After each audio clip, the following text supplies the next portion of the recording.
This story was submitted by Jerry. This story is told from the perspective of a male truck driver. Before I found the local job I have now, I was a cross-country truck driver. I was 25 years old at the time, and I worked for a small outfit that hauled car parts too, located in Texas and in Arizona.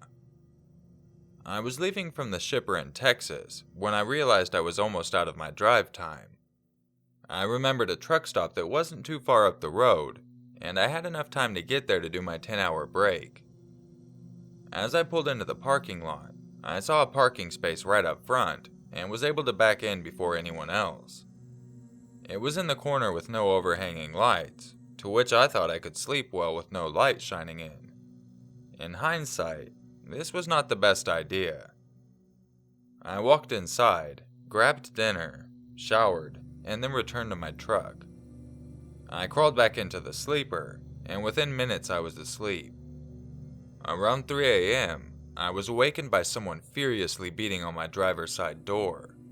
My first thought was, who the fuck is beating on the truck at 3 o'clock in the damn morning?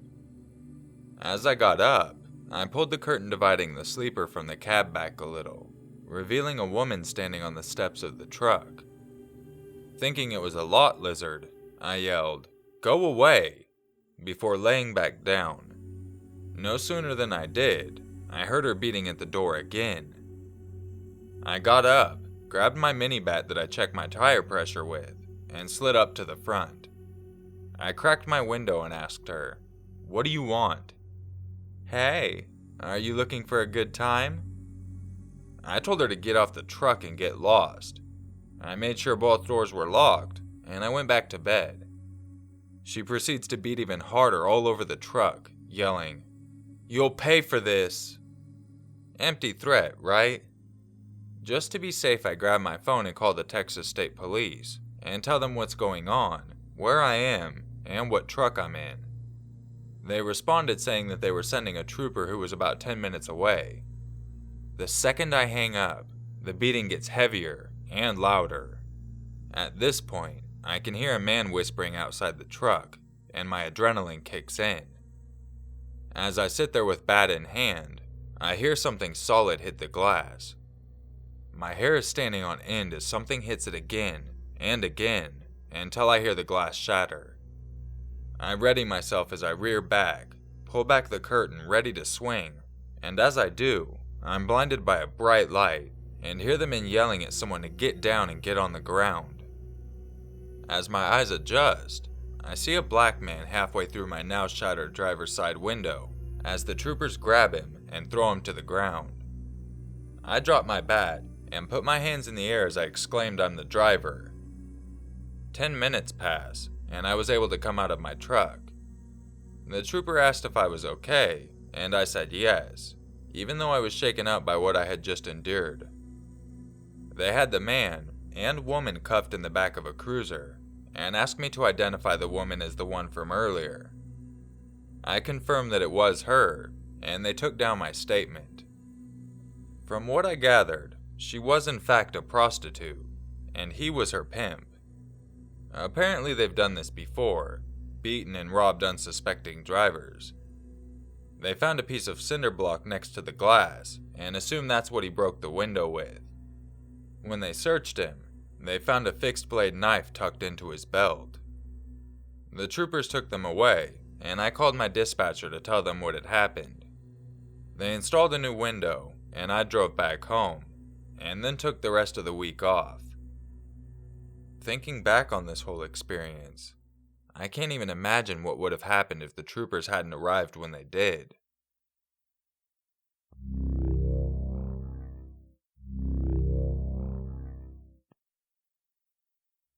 This story was submitted by Connor. I'm home alone a lot, and reading online stories never helped me sleep when I was home alone at night. My mom told me where the sleeping medication was, just in case, and my dad, thinking I was a bit worried, told me where my grandfather's gun was. I felt safer knowing where the gun was instead of the medication. One day at around 12:30 p.m., my dog started barking, as usual. I told them to shut up, and I kept playing on my computer. Then they started barking like they were rabid or something. I thought it was the yard service. Even though it was Monday, and I knew they only came on Wednesday, I settled on that, being too lazy to get up and check for myself. All of a sudden, I heard the glass behind me break. I quickly ducked down, and my heart started racing, and my dogs went mad. After I convinced myself the coast was clear, I got up and investigated the scene. It didn't take long to realize that it was a rock that was thrown through my window. I picked up the rock, expecting it to have a note saying, "You're next," or something. Being as paranoid as I've always been, I checked on the dogs to see if they were okay, which they were. I then called my parents, informing them of what just happened, and they believed me. They told me to hang up a garbage bag or something to keep the bugs out until they got home the next day, so I did. Later that night, it was harder for me to fall asleep due to that day's incident. I was about to make my way downstairs for the medicine that my mom told me about, and I was just about to head down the stairs when my spine shivered due to what I saw. The front door was unlocked, even though I clearly remembered locking it.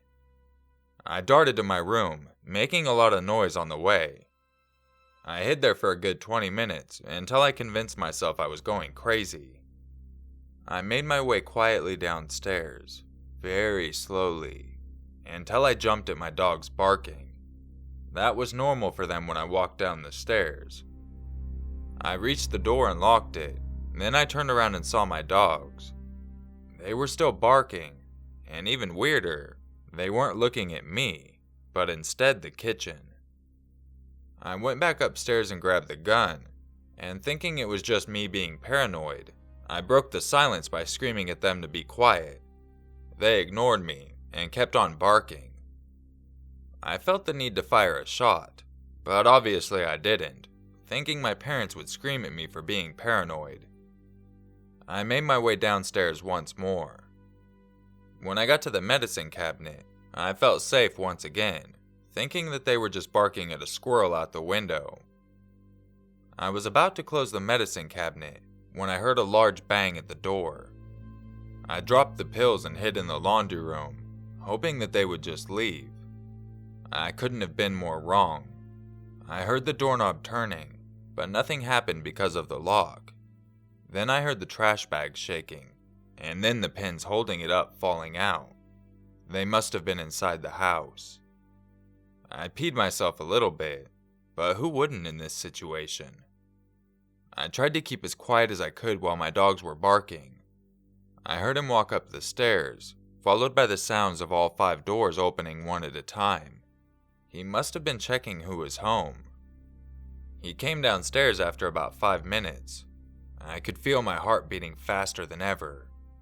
There were only 3 doors downstairs: the bathroom, the back door, and the laundry room. I heard one door open, and I knew it was the bathroom for sure. Then I heard him coming over to the laundry room.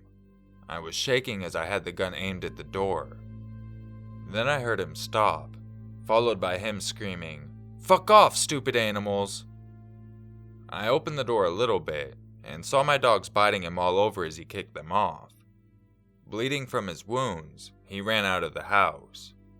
I followed right after he did, and tried to memorize what he looked like for the police. Later that night, the police found him in my neighbor's shed trying to wrap tape around his leg. They also found a shotgun that belonged to him. I am still thankful to this day for my dogs. If they hadn't attacked, I might have ended up dead.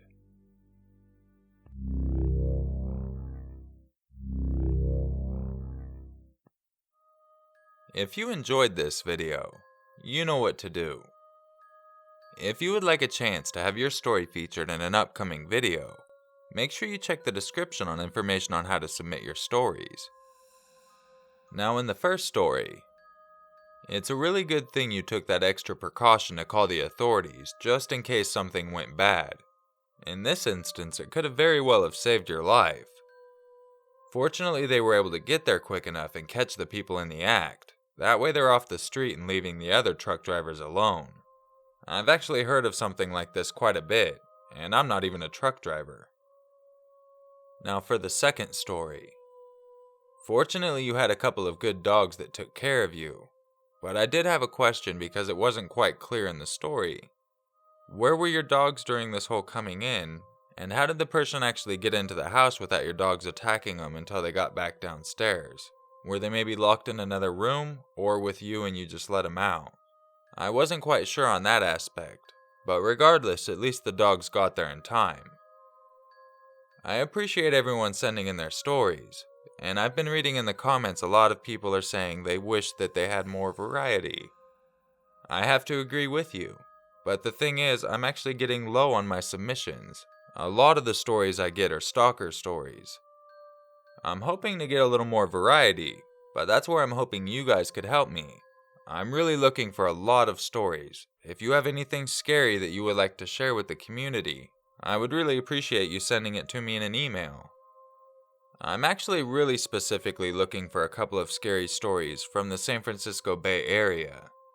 The reason I'm looking for a couple of stories from that area is, as a lot of you know that follow me on Facebook, my grandfather passed away this morning, and I think it would be kind of a cool way to honor him by dedicating a video to him and getting stories from around the Bay Area.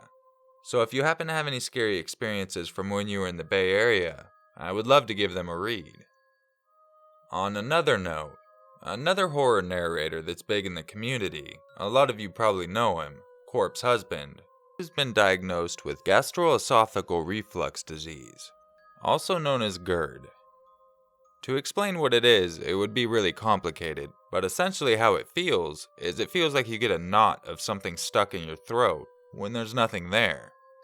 Sometimes it can be triggered by things you eat, or sometimes it just seems to come randomly. But he's going through that right now, which is making it really hard for him to record. During the beginning stages, you really get freaked out by it. You don't know what's going on in your body, and you keep trying to clear your throat because you really think something's in there, which in turn makes your throat really raw and you lose your voice. From what I understand, he just got diagnosed with it, so he's going to be going through some hell for the first month until he kind of figures out what's going on. In the meantime, he was really worried about a lot of people being curious about what happened to him. Not everyone follows us all on social media, so I wanted to put out there and just let everyone know what was going on and that he does expect to come back and do videos. I would also like to ask you to do me a favor. Since he can't be recording videos at this time, maybe go check his channel to see if you missed a video and give him a watch and a like. Show him your support. I'm really hoping everything goes okay for him, and we hope to see him back on the scene soon. But make sure you go show him some love, and make sure you follow both of us on our social media accounts if you'd like to stay up to date between conversations and anything going on in our private lives. I hope you all have a great day, and I'll catch you in the next video. And just remember, it's always scarier if it's true. And as I do, I'm blinded by a bright light and hear, "Get down! Get out of bed! Get out of bed!" I cracked my window and asked her, "What do you want?" Hey, are you looking for a good time, baby? Yeah, touch it. This video sucks.